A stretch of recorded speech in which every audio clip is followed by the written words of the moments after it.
हम क्या सिखा रहे हैं हमारे बच्चों को?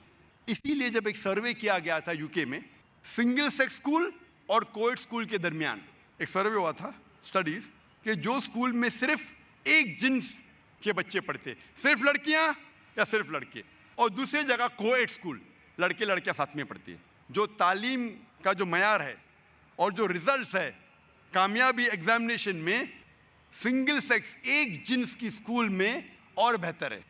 जहां सिर्फ लड़कियां पढ़ते स्कूल में या सिर्फ लड़के पढ़ते बनिस्बत कोएड स्कूल के, क्योंकि कोएड स्कूल में बच्चे एक दूसरे से कंपटीशन लगाते कि कैसे अपने ऑपोजिट सेक्स में हीरो या हीरोइन बने, कैसे मुतासिर करे अपने दूसरे जिन्स को।